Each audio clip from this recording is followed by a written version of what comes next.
Hello, Mystery Squad. Hello. This is Mystery of the Shadows podcast. I am Lizabella. And I'm James.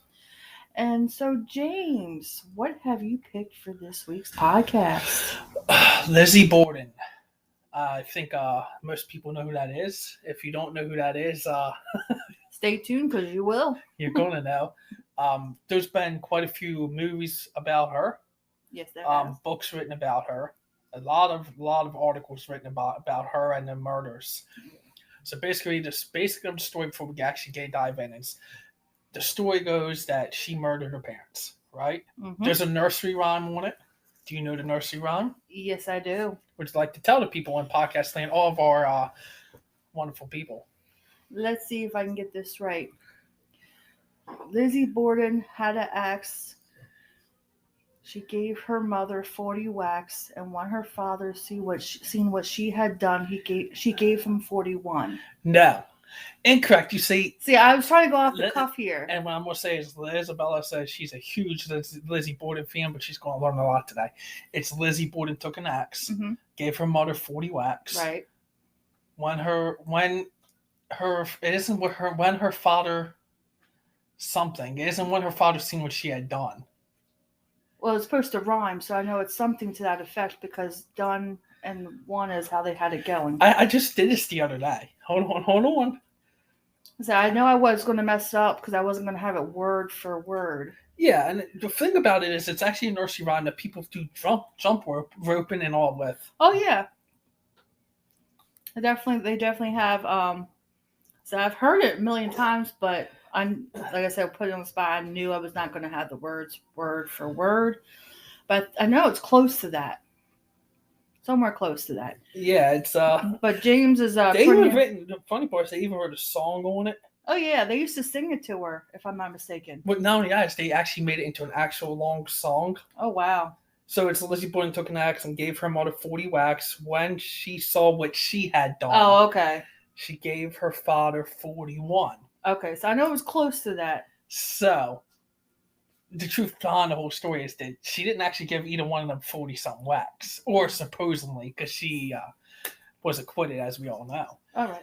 So, with that being said, if you go by that whole nursery rhyme, it was made up during the trial by kids. And they would come by there singing it, and it went on for years and still used today. Mm-hmm. People still sing that song. That nursery rhyme just made into a song. Could you imagine you're sitting up in this mansion or you're sitting in your house and kids are coming by singing a song about you murdering somebody? Especially if you didn't do it. So if you didn't do it, you're just sitting there like, here's my thing. You didn't do it. Mm-hmm. And you have kids sitting there coming by doing this and you're just sitting there like, but I didn't do it. Right. But if you did do it, you have a lot of guts to come by my house. Right. That's my point. Who has the guts? If Lizzie Borden was still alive in our era, oh yeah, okay, I wouldn't have the guts to do it. One is if she didn't do it, I'd make her feel bad, right. And if she did do it, I'd be scared for my life. Exactly. Well, the other thing is that's a kind of a very scary nursery rhyme. Kind of creeps you out, right? And you'd be scared that she would come out and give you 42 whacks. Exactly. So what do you know about Lizzie Borden? She was born. Do you know when she was born? No, not like I don't have that. Okay. I'm not good with dates. So I'll get into it. Lizzie Borden was born in 1860. So when we're telling the story, we have to think in that time and era, right? Exactly. That's the whole thing of this whole story here is that it's not in today's era of technology. It's not in today's era of people. It's not in today's... Oh, yeah. It's a whole other world back then, yeah. So Lizzie Borden, when the murders occurred, was 32 years old. Her older sister, Emma, was 41. They lived in 2nd Street in Fall River, Massachusetts, with their father, Andrew Borden, who was 69 years old. A lot older than I ever thought. Oh, yeah, for sure. Until I heard it, yeah. And the stepmother, Abby Borden, was 64. Now, I never realized that they were that old when I used to watch the story, read the story. Right. They had a maid, Bridget Maggie Sovereign, that lived there, was the servant, Irish servant. 26 years old she was. So she was the youngest. She was the baby of the house, even though she was a servant and worked for them. Right. She was technically the baby of the house. Wow. Right? And then their uncle would occasionally stay there. Right. and stayed there the night before. But he would occasionally stay there. It's John Morse was the uncle. It was Lizzie and Abby's uncle. I believe it was when their original birth mother, because Abby's the stepmother. The birth mother died when Lizzie Borden was 2. Right. Right? So this uncle is a little suspicious. There ain't much on him. But just keep in mind that he was there the day of the murders, that morning, before he supposedly left. All right. Abby, where was it? Abby was the stepmother, of course, of Lizzie, right? When she died, and the real mother, as I said, died when she was 2. Right. Apparently, it was some kind of sickness, someone around. It's kind of suspicious, even though Lizzie was 2. And why I say that is because, again, John Morse, if I'm saying that correctly, was... Oh, okay. Okay. So, gotta keep that in account of you lost your real mother, and now Lizzie's 30-something years later, now, same thing. Oh, wow. Family's murder, right? So you have to, that's just something I'm going to put in everybody's mind is, you lost 2 mothers in 32 years, and none of them were natural causes. Oh, wow. I mean, the first one was never proven what it was. There's suspectedly a sickness going around. Never proven. Now, going back to that, they didn't have the test back then, right? Right. That we do today to say, oh, they were poisoned, it was this, it was that. The technology has come a long way. Oh, yeah, for sure. So I just want to point there's some factors out there before we get into the deep dive of the story. So Lizzie Borden was a Sunday school teacher. Wow. For a church. She was supposedly a spinster. She didn't have relationships, same as her sister Emma. They all lived in this modern, smaller home for the amount of money the father and mother had, or the stepmother. Right? Right. So they apparently had money, but they lived in a modern, smaller house on a poorer street of a more unfinanced street of people who didn't have money like they had. So they were living well under the means of money. Okay. Right? And that comes something into play later. Now, on August 4th, 1892, Andrew and Abby Borden were found murdered. Both of them.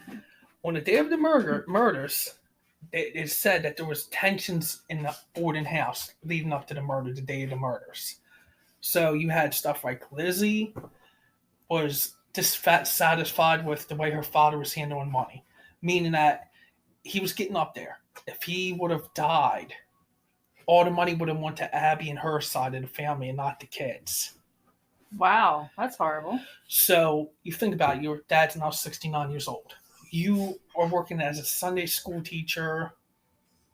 You guys don't have much funds like your father now. And the amount of money that their father had was equivalent to $8 million in today's money. Oh, so he was well loaded. Off. Yeah, I mean, they could have had a lot nicer house. I mean, if you really look at it, they didn't even have indoor plumbing. Right. Right? Exactly. Which was something that was privileged to people who had money back then, as you know. So, the father really lived as a kind of a penny pincher kind of person. Okay. Right? So, Lizzie and Abby were very upset at the fact of here in his new will, if he dies, right, the money goes to them, right? But what's the whole clause of that is? If he dies, it goes to her, right? Right. But if she dies before him, the kids would get it. That's a very... So if the stepmother dies, then the will says the kids get the money. But if if the Abby dies, if he dies before Abby gets the money, and then when she dies, it goes to her side of the family, not the kids, not to Lizzie or Emma. Huh. So their whole concern was he was going to pass away, Abby was going to get the money, and then Abby was going to pass, and her side of the family was going to be rich or well off, and they were going to be left with nothing. And here they are, Spencers, and living at home, which was untraditional back then. Emma being 41, Lizzie being 32, ready to be 33, and they're still living at home, not married. Now, as you know, back then, people got married a lot younger. Oh, yeah. Right? It was like you're 21, it's around that time, right? But they weren't. So they weren't living off of any other man, and that's how it was back then. Back in this area, you got married and you lived off the man working, right? Exactly. They were surviving off their father, pretty much. who, if he passes away, Abby and their family get off with the riches, and they get nothing, and they're most likely going to be kicked out, right? Yeah, which I think was kind of a weird will in itself, actually. Well, I don't know. I don't know how it was back then for wills. So it was, and also tensions why, because it was really hot out around that time. Mm-hmm. And of course, Lizzie hated the stepmother Abby. Yeah. So she stopped hanging around the family. She stopped spending time with them. She avoided eating dinner with them. Everything she could to get away from the stepmother. So keep that in your mind. There's anger there. There's bitterness towards your father. There's anger towards your stepmother that you refuse to call your mother. Right. Right? And keep that in mind. Mm-hmm. So in my opinion, is there motive there? That's enough motive to be angry enough to kill. Oh, yeah. Absolutely. Does it make you a killer? No. But just keep that in mind. There is motive. Yeah, there definitely is motive. As I said, Bridget Solarin, the maid, lived